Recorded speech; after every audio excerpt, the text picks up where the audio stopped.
ಉದ್ದಿನ ವಡೆ ಇಲ್ಲ ಅಂದ್ರೆ ಇಡ್ಲಿ ತಿನ್ನೋದಕ್ ಬೋರ್ ಆಗೇ ಆಗುತ್ತೆ ಅಲ್ವಾ? ಮನೇಲೆ ತುಂಬಾನೇ ಸುಲಭವಾಗಿ ಉದ್ದಿನ ವಡೆ ಮಾಡ್ಬೋದು ಹಾಗೂ ಟೇಸ್ಟ್ ಕೂಡ ಹೋಟೆಲ್ ಅಲ್ಲೇ ತಿಂದ ಹಾಗಿರುತ್ತೆ.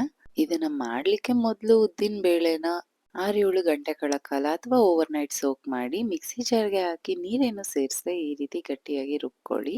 ನಂತರ ಅದಕ್ಕೆ 2 ಸ್ಪೂನ್ ಜೀರಿಗೆ, ಈ ರೀತಿ ದೊಡ್ಡದಾಗಿ ಜಜ್ಜಿರುವಂತಹ ಮೆಣಸ್ಕಾಳು, ಸಣ್ಣಗೆ ಹಚ್ಚಿರುವಂತ ಕೊಬ್ಬರಿ, ಸಣ್ಣಗೆ ಹಚ್ಚಿರುವಂತ ಕೊತ್ತಂಬರಿ ಸೊಪ್ಪು, ತುರಿದಿರೋ ಸ್ವಲ್ಪ ಶುಂಠಿ, ಹಸಿಮೆಣಸಿನಕಾಯಿ, ಕರಿಬೇವಿನ ಸೊಪ್ಪು, ರುಚಿಗೆ ತಕ್ಕಷ್ಟು ಉಪ್ಪು, ಸ್ವಲ್ಪ ಸೋಡಾ ಎಲ್ಲಾನು ಹಾಕಿ ನೀಟಾಗಿ ಮಿಕ್ಸ್ ಮಾಡ್ಕೊಂಡು ಸೈಡ್‌ಗೆ ಎತ್ತಿಟ್ಕೊಳ್ಳಿ.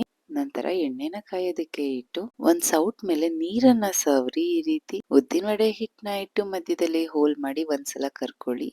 ಲೋ ಫ್ಲೇಮ್ ಅಲ್ಲಿ ಇದನ್ನ ಕರೆದು ಎತ್ತಿಟ್ಕೊಂಡು ನಂತರ ಮತ್ತೆ ಹೈ ಫ್ಲೇಮ್ ಅಲ್ಲಿ ಇನ್ನೊಂದ್ ರೌಂಡ್ ಇದನ್ನ ಕರೆದ್ರೆ ಒಳಗಡೆ ಸಾಫ್ಟ್ ಆಗಿ ಈಚೆ ತುಂಬಾನೇ ಕ್ರಿಸ್ಪಿಯಾಗಿ ಉದ್ದಿನ ವಡೆ ಎಕ್ಸಾಕ್ಟ್ ಹೋಟೆಲ್ ಅಲ್ಲಿ ಹೇಗ್ ಮಾಡ್ತಾರೋ ಹಾಗೆ ಇರುತ್ತೆ. ನೀವು ಕೂಡ ಇಡ್ಲಿ ಜೊತೆ ಈ ರೆಸಿಪಿನ ಒಂದ್ಸಲ ಟ್ರೈ ಮಾಡಿ ನೋಡಿ. ಖಂಡಿತವಾಗ್ಲೂ ತುಂಬಾನೇ ಇಷ್ಟ ಪಡ್ತೀರಾ.